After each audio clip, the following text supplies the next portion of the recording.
this thing on? I don't care. I want him to hear. This is the Pregame Show, your early morning shot of sports on 95.7 The Game. Come on!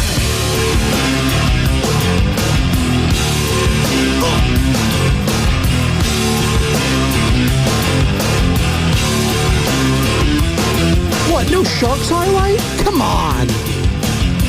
Grab that. How about those Sharkies? Won 4 to the last 5. OT winner yesterday.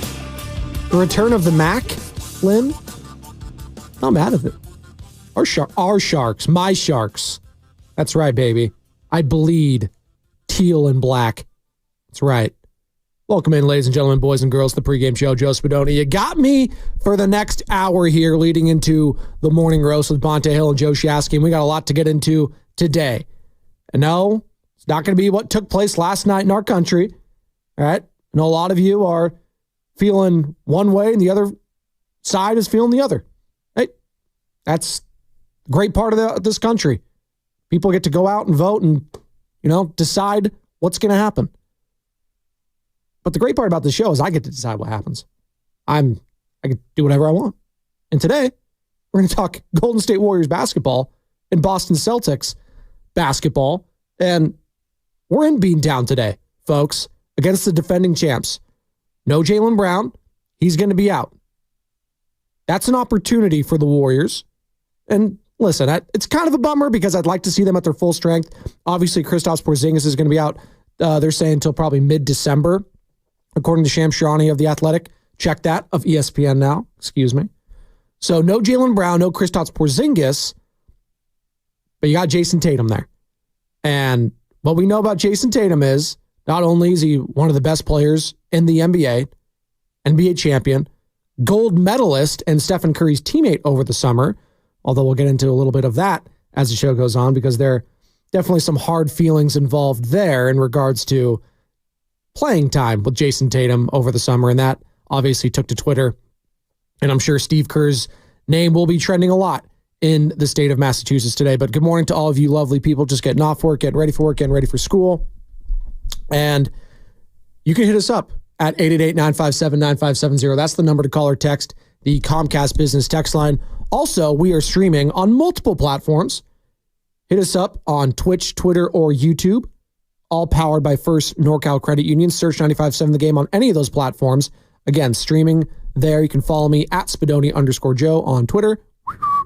Also, be sure to download that Odyssey app if that's what you want to do. If you don't have any of those platforms, download the Odyssey app on your smartphone and favorite 95.7 The Game and thousands of other stations. If you're into music, if you're into pop culture. Again, I finished Love is Blind. All right. Maybe we'll start a Love is Blind podcast for Odyssey. Do they have one yet? We'll get on that. Don't worry. Again, I'm out on Hannah, out on Ramses this past season. Out on them. The worst. All right. That's it. Back to sports. This is a massive game. Even without Jaylen Brown and Kristaps Porzingis for the Golden State Warriors, this is their first measuring stick matchup this season. Not the Portland Trailblazers, not the New Orleans Pelicans, not the Utah Jazz, and definitely not the Washington Wizards. This is one of the blue bloods, and not just the NBA, but in American sports. There's only a few brands that you can say that about in sports that are that iconic and global. The New York Yankees, Dallas Cowboys, Boston Celtics, Los Angeles Lakers. Like, they're on a short list. And yes, they have the most championships in NBA history. They broke that tie last year as they held it with the Los Angeles Lakers. So they got the most. And they're on a mission to prove that last year wasn't a fluke, and I don't think anyone thought it was a fluke. But I don't think people are looking at that Boston Celtics championship last year and are like, oh man, that was just, wow, that was amazing. No, a lot of people were just like, okay, yeah, they finally did it. Can you do it again? And unfortunately, that's kind of where we're at in society. It's, LeBron, he finally won his title against the Thunder when he was on the Heat. Yeah, do it again. MJ got 6, so hurry up. Oh, Steph. Oh, yeah, you won it a couple times. Yeah, you don't have a finals MVP, though. So do those really count? It's unfortunate that that's what we talk about. But you know what? Sustained excellence gets remembered through time. The dynasties are what get remembered. Now, we will remember championship runs occasionally. We'll remember the Pistons of 04, Ben Wallace and company, Chauncey Billups. Win one for Chauncey. The Dallas Mavericks of 2011, taking out the Heatles. Dirk Nowitzki winning one. Hell, we might remember the Nuggets, and that might be their only title because they're dealing with their injuries and they look kind of like a shell of themselves right now, as they're going to be without Aaron Gordon for at least a few weeks. He's got a strained calf. So, massive test here against the NBA's best and one of the greatest brands in the sport for the Golden State Warriors. Is the depth going to be like it was at the first part of the season? I mean, that's what we're flexing our muscles for the Golden State Warriors fans. The strength in numbers is truly back. How's Steph going to look? How's Andrew Wiggins going to look? That's the guy I'm circling today. It's not Buddy Hield. It's not Stephen Curry. It's not Pajemski. It's not Kuminga. I'm looking at Andrew Wiggins. Because we had a caller call in yesterday that was kind of, I'm not going to say a crazy take, but he said he thinks Draymond Green could be the Warriors' second best player, and then they could compete for a title. I don't think I agree with that. Draymond Green has been very good. I don't think his offensive production is sustainable, especially the 15 points he just put up this past week, or a couple days ago, I should say. But a guy like Andrew Wiggins was the Warriors' second best player in a championship run. Does he still have that within him? I'm not sure. Now, he started off the season playing very well. I was very impressed with his production. Now he got hurt, got the lower back strain, and the production has not been great the last couple games. And that matchup in Houston in overtime, played 31 minutes, had 15 points, shot horrifically from the field. Defense has been there. So that is something that, I'm not going to take for granted on. But if I need him to be the team's second best player, and although Buddy Hield's probably been that for the first part of the season, I need Wiggins to be more consistent on offense. It's great that he had 29 points, but it was in a loss against the Clippers. Yeah, he had 20 points against Portland in the first game of the season, but Portland stinks. It's great. And then he just put up 5 points against the Washington Wizards in kind of a grinded out performance. It just wasn't great. So I'm looking at Andrew Wiggins to have a bounce back performance tonight in Beantown. 888-957-9570. What are you looking forward to the most in this matchup tonight against the defending champs? Is it Steph? Is it Wiggins? Is it Buddy Hield? Is it on the opposite end? What are you looking at for the Boston Celtics? Who do you have to contain? Is it, let Jason Tatum get his and try to limit everyone else? What are you looking for? 888-957-9570 is the number. Steve Kerr joined Willard and Dibbs yesterday. Speaking of one Draymond Green, he talked about what he's seen from Draymond so far this season. I see a guy who is playing at a high level, who's having fun, who's doing a great job leading. And, to be honest, it's what I've seen for most of the past 10 years. I know who he is. I know what a winner and a champion Draymond is. I think he clearly got off kilter, last year and the year before several times, and it hurt us, and he knows that. And I think he's really committed to getting the best out of this team and to helping his teammates and being the best version of himself. And honestly, I'm not surprised because I believe in him so much. I know what a winner he is, but he's so emotional and so passionate that it can get the best of him sometimes. And it's our job to help him through that. Steve Kerr yesterday on with Willard and Dibbs, courtesy of the River Islands Guest Line. You can find that entire interview on YouTube or download that free Odyssey app. All right. Draymond Green, been impressive on the offensive end this year. Steve Kerr, is it sustainable? I think the biggest thing is he's playing the 4 most of the time now. And as a 4, he has to be a scorer for us.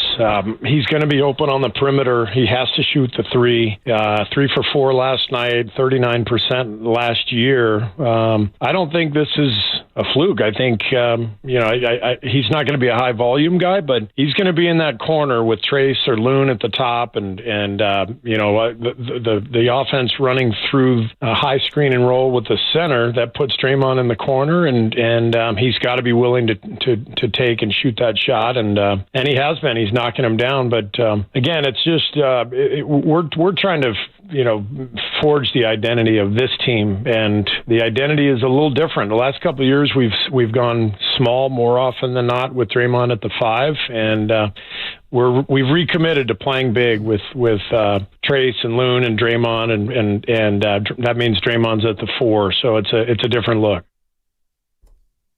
And it's been working.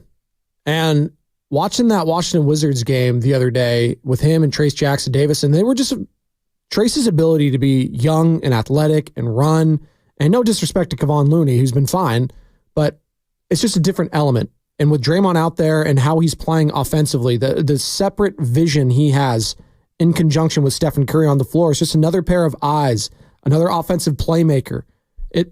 It really has changed this team's offensive dynamic this season. I just question if it's going to be consistent enough for this team. That's it. And we'll see.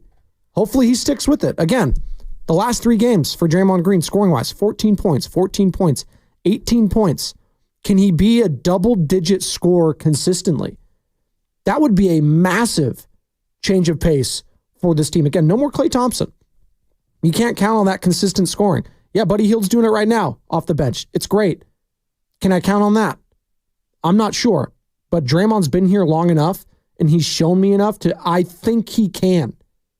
I think he can. What is that? The little engine that could? I think I could. Yeah. I think Draymond can. We'll see. We'll see.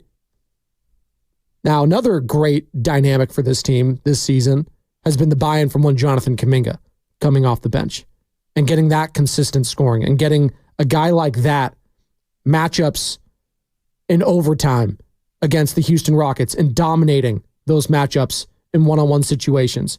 And he is a physical force. He's young, he's athletic, he's explosive.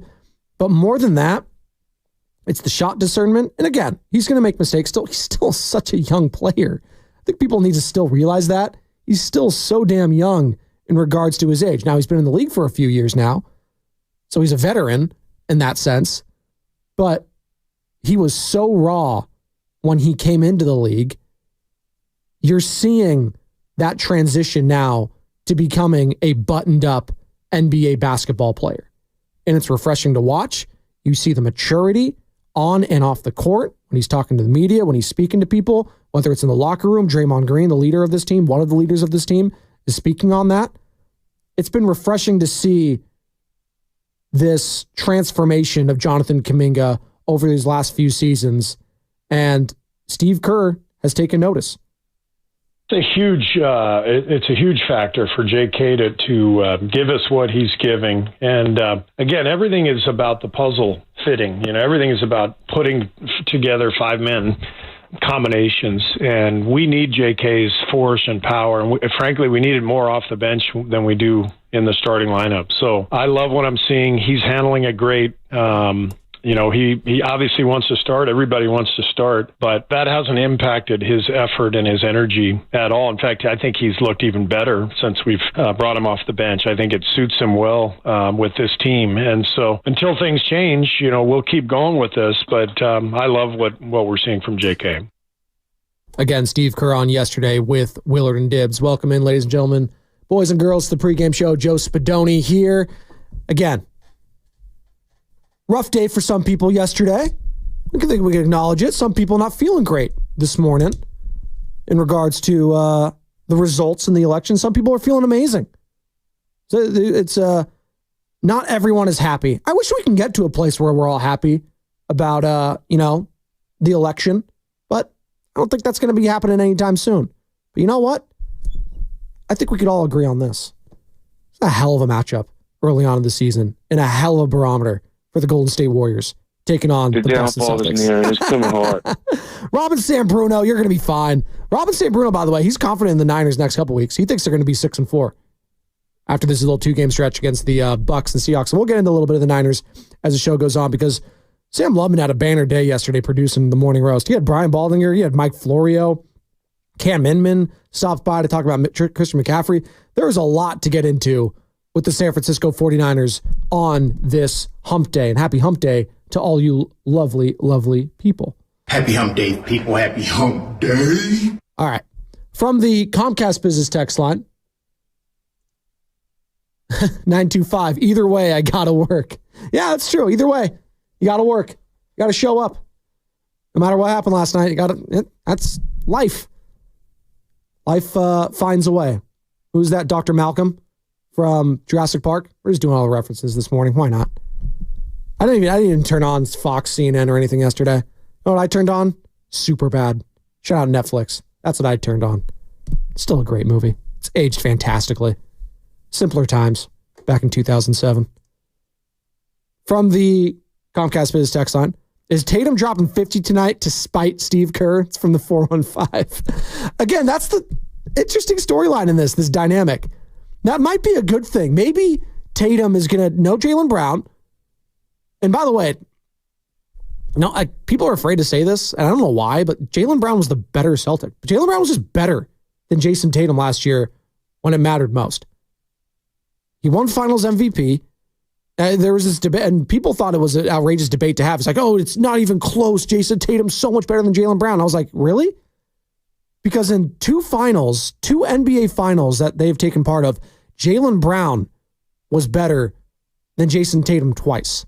Now, I don't recall that many situations where, the team's best player didn't show up, especially in the NBA. Now, it's different in baseball and other sports, but the team's best player didn't show up not once, but twice in the NBA Finals. I'm not saying that Jason Tatum didn't show up in this past NBA Finals, because he did. He had a huge, what was that?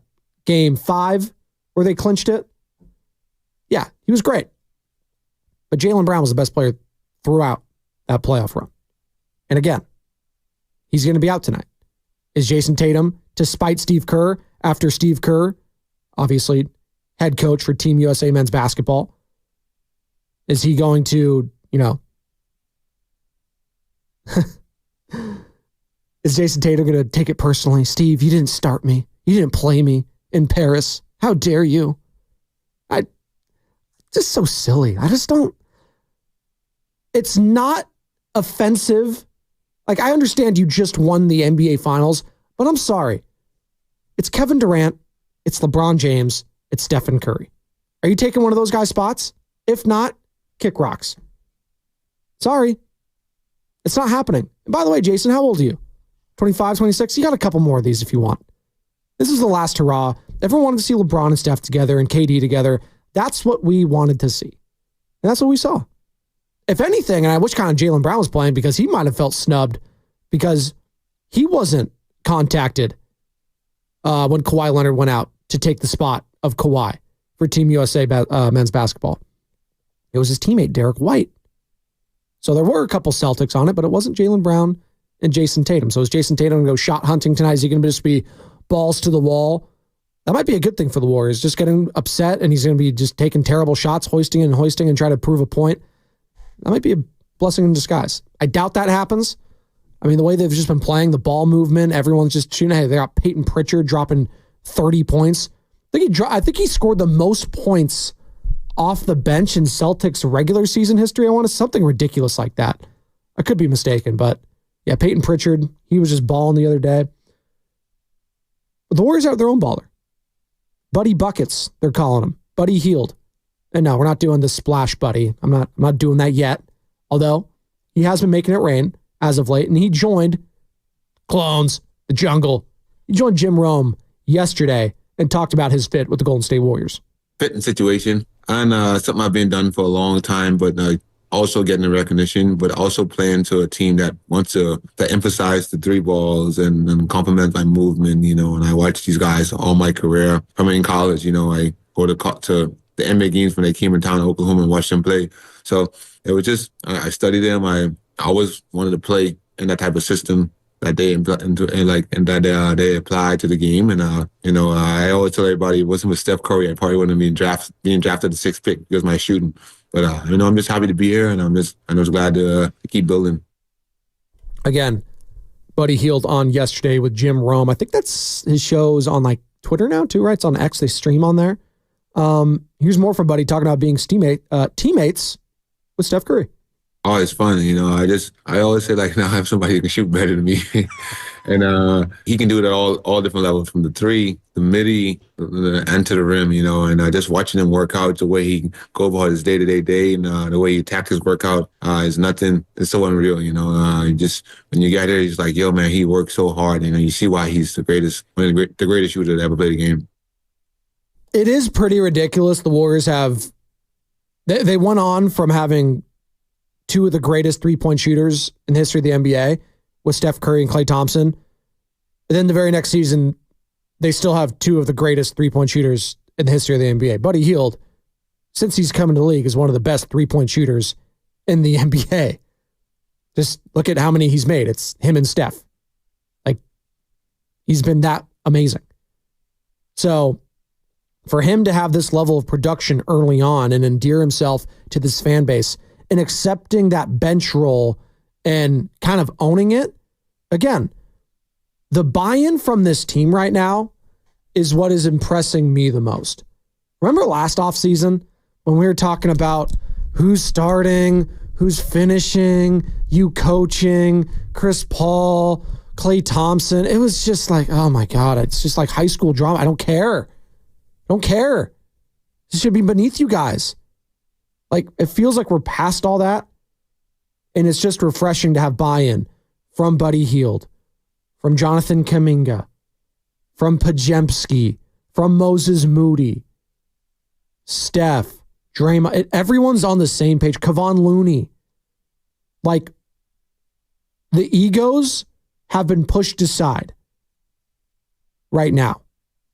And it's refreshing to watch. And I think this Warriors team coming together the way they have early in the season and without Stephen Curry for a few games especially, that's only going to make this team stronger and more proven and more mentally tough as this season goes on. But I say all that, and listen, it's cute that you did it against the Blazers and the Jazz and the Pelicans. We got the three best teams in the NBA. Celtics, Cavs, Thunder. Let's see how for real you guys are these next three games. The Celtics don't have Jaylen Brown. Some say their best player tonight. So we'll see. Here's more from Buddy Buckets on Draymond Green being his teammate.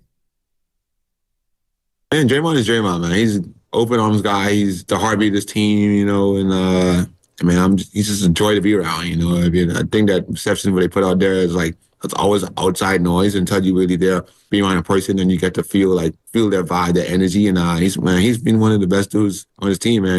We've been close. We talked a lot, and all I can say is good things about him, and I really mean that.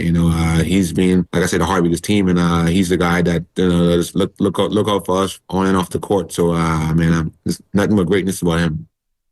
Again, Draymond Green, he's doing his job right now. He's keeping his nose clean. He's not getting ejected. He fouled out of the game, but hey.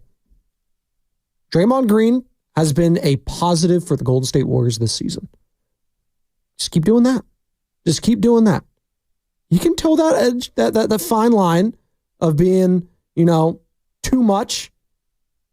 But you know what? As long as you're winning and as long as you're being a leader on this team, that's what was bothering me the most last year during the suspension was the lack of leadership from the Golden State Warriors, it felt like last year. Steph is the leader by example a lot. And yeah, he has some speeches when he needs to be. But time in and time out, what have we been told about this Golden State Warriors leadership? The emotional leader of the team is who? Draymond Green. And when your emotional leader of the team is out,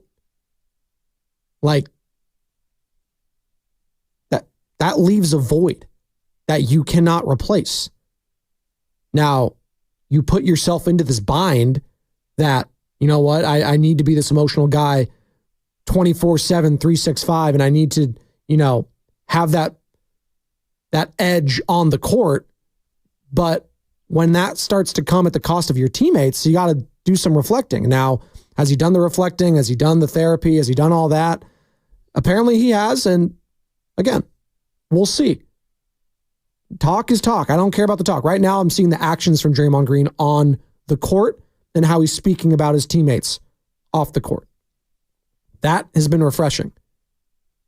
Can he keep it up? That's just going to be it. And right now, I have no reason not to believe him. Right now. Here's more from Steve Kerr. Check that. Buddy Hield. I want to get this one in before we hit the break because he's talking about Steve Kerr and how he's handled these deep rotations thus far this season. Steve does a great job managing the guys, though. That's just the crazy thing about it.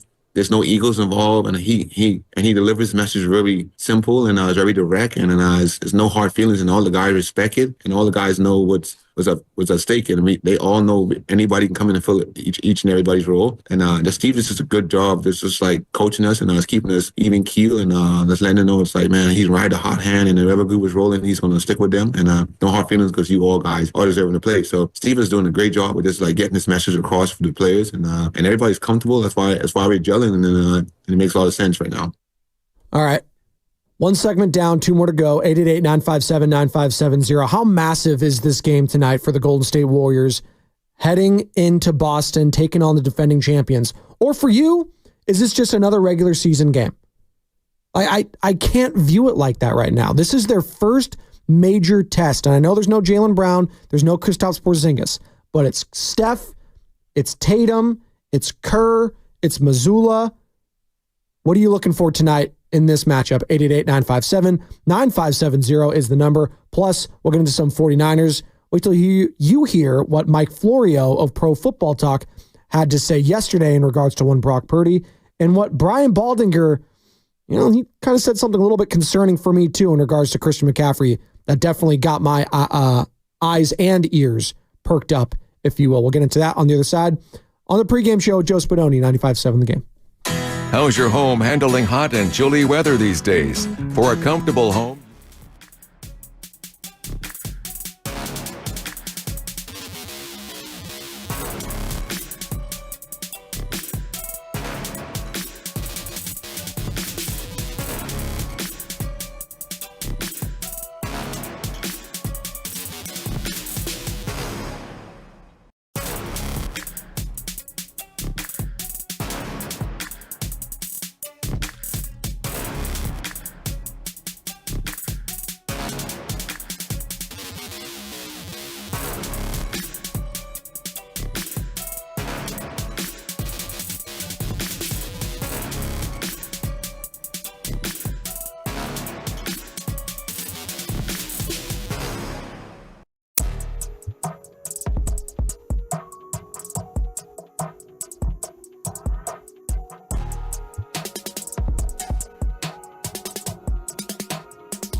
Listening to the Pregame Show with Joe Spadoni on 95.7 The Game.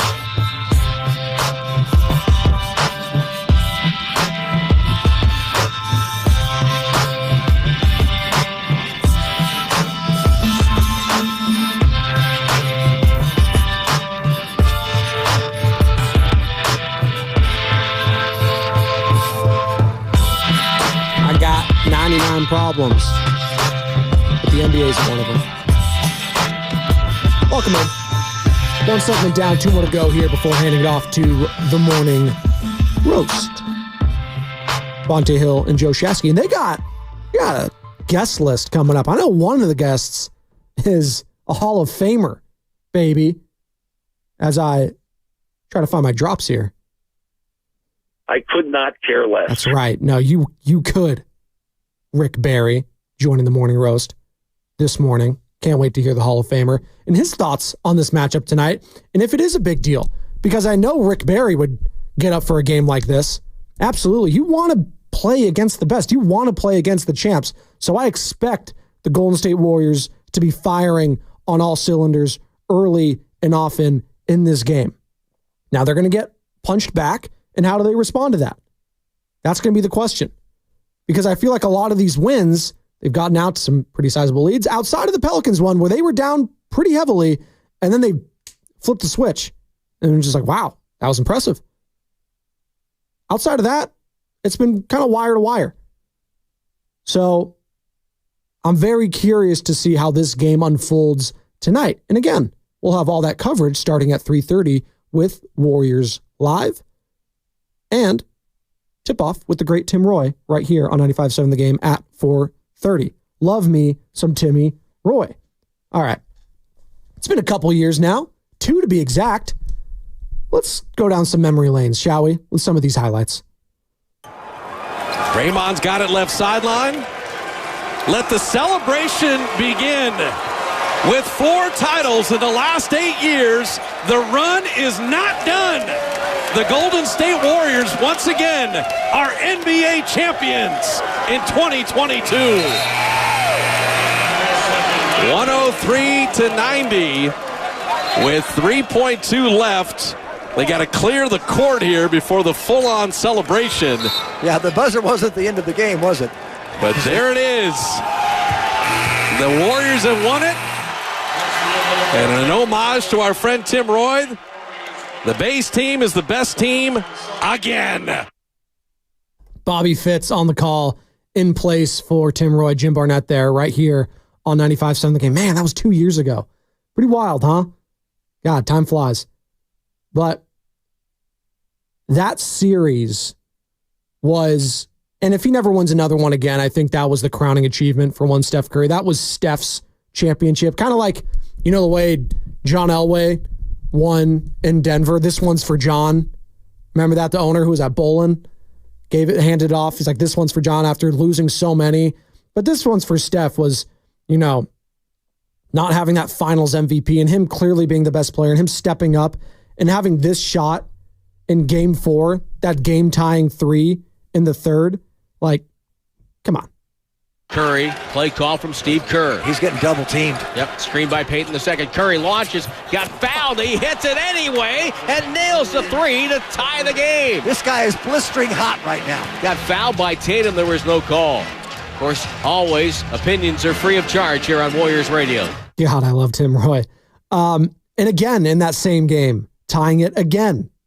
Curry, dribble drive by Horford.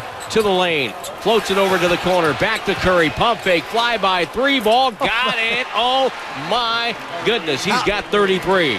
But how about Payton throwing it right back to him, knowing who to get the ball to? And again, down 2-1 in that series, you lose that game, down 3-1, it's night-night. It's night-night. Steph likes to do night-night, like that would have been night-night for the series, even against a young Boston Celtics team like that. Final call, game 4. And the Golden State Warriors have recaptured home court in the NBA Finals with a stirring 107-97 win here at TD Garden. 43 points for Stephen Curry. And the Golden State Warriors go back to Chase Center for Game 5 after closing this one out on a 21-11 run. And a stunned Boston crowd. They were here to celebrate 3-1, but now have to wonder what's going to happen when they come back for Game 6. And what happened in Game 6? They lost. And the Warriors and Stephen Curry captured his 4th championship. 888-957-9570 is the number. The Jason Tatum thing. It's so ridiculous. I'm still trying to wrap my head around the beef that he's got with Steve Kerr. Maybe he's poo-pooed it now and stuff like that. It just seems so silly to me. That's going to be a discussion and talking point leading up to the game. But here is Jason Tatum, star player, future Hall of Famer for the Boston Celtics, NBA champion, talking about going up against Steph Curry again. Playing against Steph Curry and somebody that I'm close with, and obviously I'm close with Draymond Green, so I know it's a finals matchup from a few years ago. So from that standpoint, getting to play against those guys. We've had a lot of battles over the last couple of years, so I'm sure it'll be fun. Could we be seeing another potential NBA Finals matchup? Again, it could be a rematch. No. All right, I'll relax. It's early. Here's Jason Tatum talking about losing to the Warriors in 2022. It took being relentless. It took being on the other side of this and losing in the finals and being at literally the lowest point in a basketball career that you could be, to next year, to the following year, thinking that was going to be the time and come up short again. People have said it before, but coming up short and having failures makes this moment that much better, because you know what it feels like to lose. You know what it feels like to be on the other side of this and be in a locker room and hearing the other team celebrate and having them celebrate on your home floor. Like, that was devastating. And now to elevate yourself in a space that, all your favorite players are in, right? Everybody that they consider greats or legends have won. In much of the same way that Jason Tatum's alluding to, that, losing all those playoff series, losing that NBA Finals makes winning that first one that much sweeter. It's similar to all those years with injury with Clay and the struggles of the pandemic and losing Kevin Durant, he leaves, and those down years and, drafting Jordan Poole and Jonathan Kuminga and the James Wiseman situation and going through all of that, opening up a new arena, moving from Oakland to San Francisco. All that took place within that short period of time in our country too. And, for all of that to culminate with a championship in 2022 for the Golden State Warriors over the Boston Celtics, you saw it all on Steph Curry. Say he carried that team in that franchise during, the early dark periods. And it's been nothing pretty much but sunshines and rainbows since then. In what has been a dark cloud of an organization in the NBA for most of our lives, definitely mine. I was born in 93, and it was a laughingstock throughout my entire life up until I graduated high school. And then they became one of the greatest dynasties the sport has ever seen.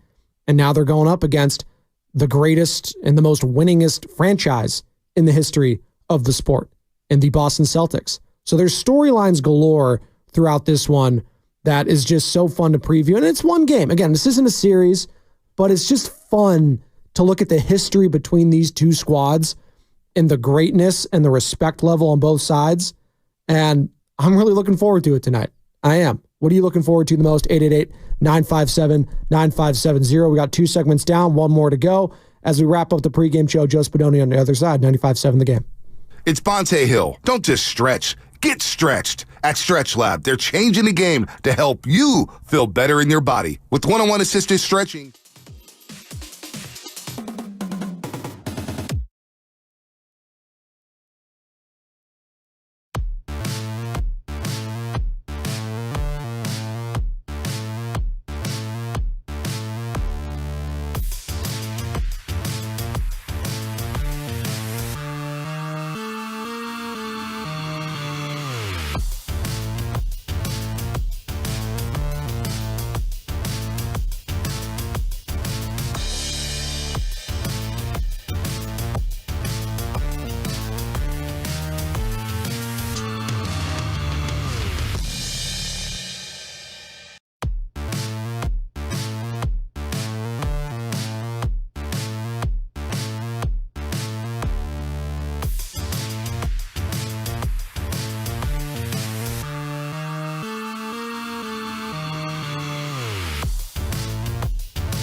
And historical presentations.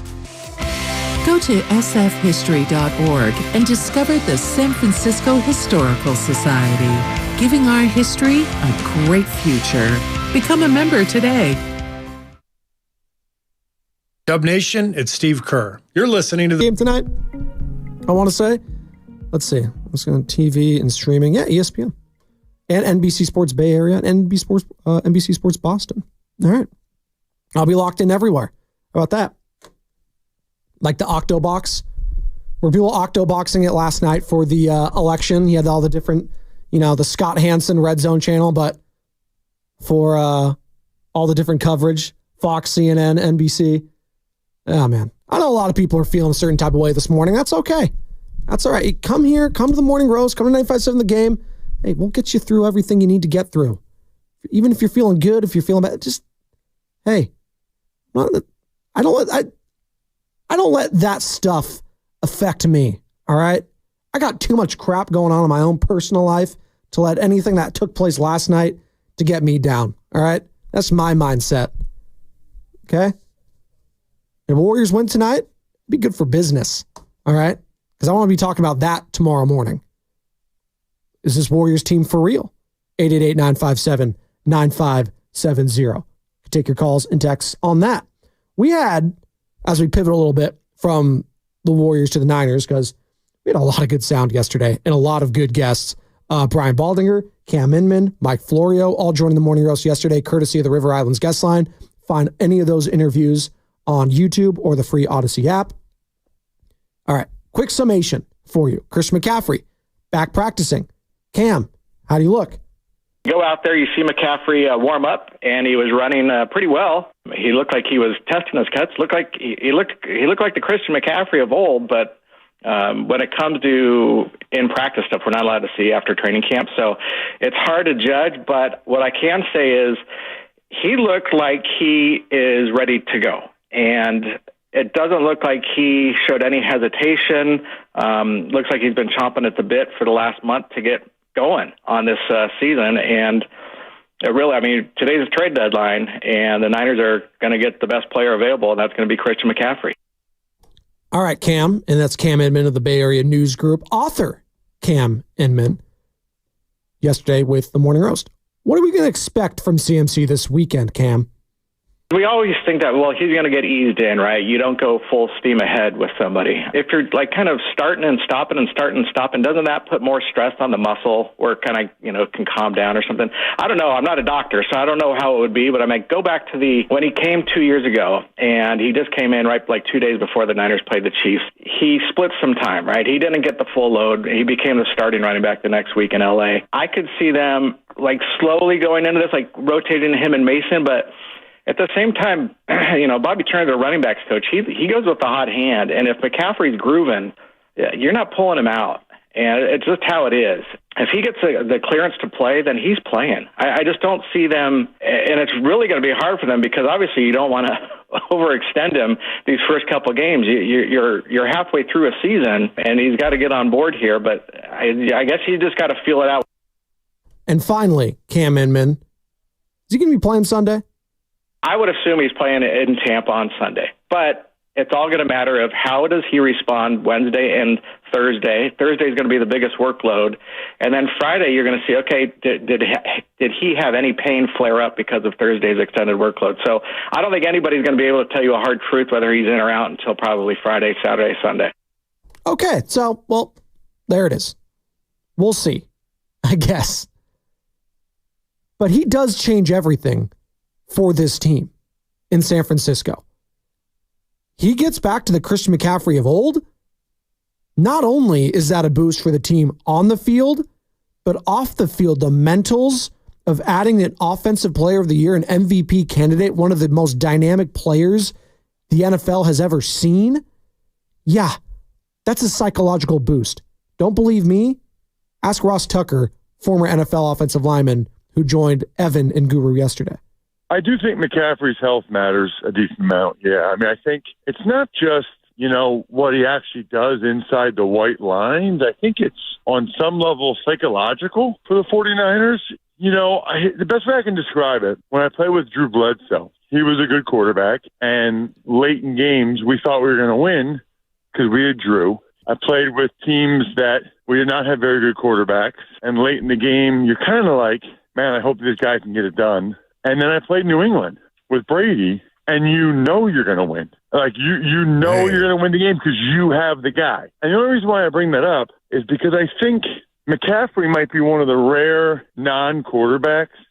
I don't think it rises to the level that I just described about sort of the mental subconscious of who your quarterback is. But I do think for that team, they know how good he is, and they know how much he adds, that I think it goes a little bit beyond just what he does carrying the football or catching or whatever. I think it just gives the whole team like an added level of confidence because they got their main guy back on the field, back in the huddle, and he's going to make a tremendous play to help them win the game. The mental effect is just as big sometimes as the physical effect in the on-the-field product when it comes to adding these athletes. Like, you don't think it makes a difference seeing that guy in that huddle?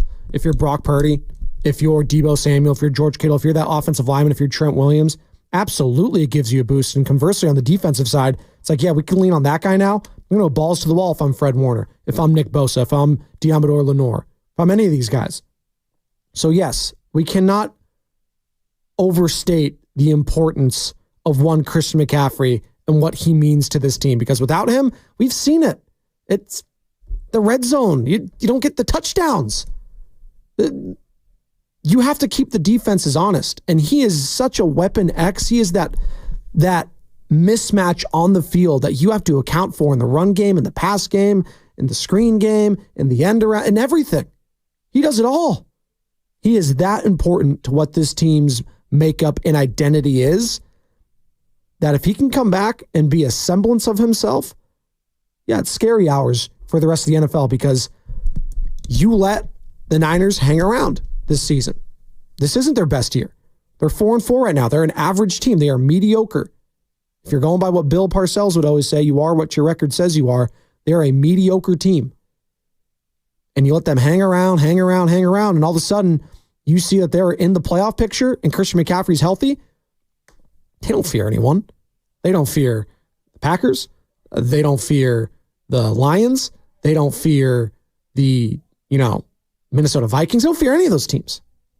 Well, maybe you should fear the Vikings because you haven't beaten them in the last 2 years if you have to play in Minnesota. But other than that, they don't fear the Eagles. Beat their ass last year in the regular season. They have been there and done that. And Kyle Shanahan and the San Francisco 49ers staff is battle-tested more than any other team there. So, yeah, you can say all this about the Lions and the Packers and the Eagles, and, yeah, they look great right now. They look good. Well, the Packers didn't look great last week. You're playing in a monsoon. Jordan Love didn't look awesome coming off a groin injury. They got the bye week. We'll see if he gets healthy.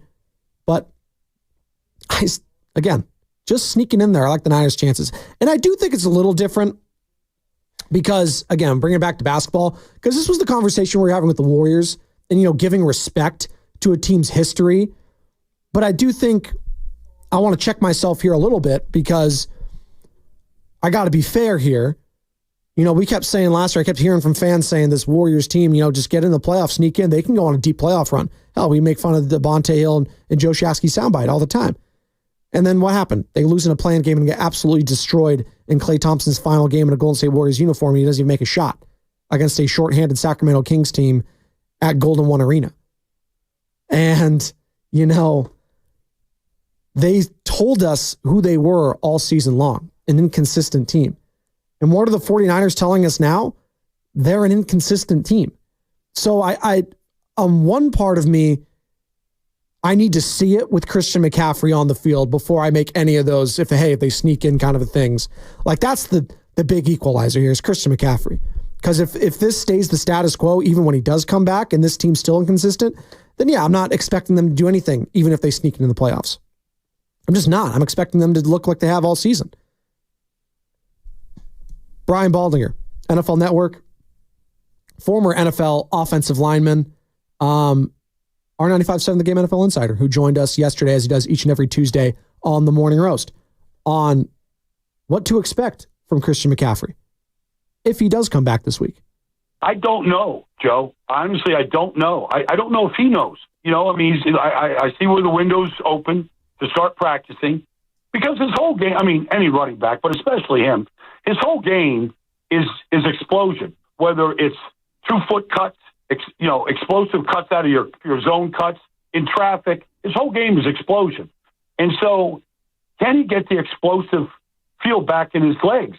Can he do what we saw him do the last 2.5 years in San Francisco, where he's the most dynamic player in the league? Like, if he loses that, what does he have? Is he just a good back, or is he still an elite back? Brian Baldinger yesterday on with Bonte Hill and Joe Shasky of the Morning Roast. He doesn't know what to expect from Christian McCaffrey when he comes back.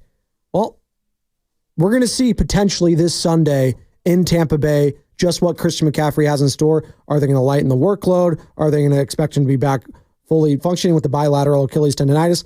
I don't know. I have no idea what to expect from it. It's one of those injuries where you're kind of just concerned. You're waiting for something. It sounds horrible to say, but you're waiting for something bad to happen, because that's what we've been told. It's like a ticking time bomb with these Achilles. I don't know what to expect. I don't. I do know this, though.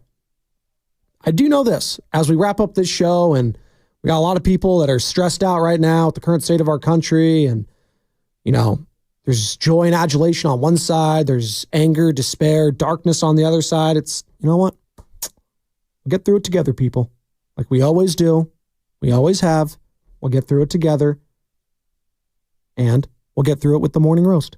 Bonte Hill and Joe Shasky coming up next on 95.7 The Game. You're listening to 95.7 The Game, KGMZ FM in HD1 San Francisco on Odyssey Sports Station. Always live on the free Odyssey app, Twitch, and YouTube. Powered by First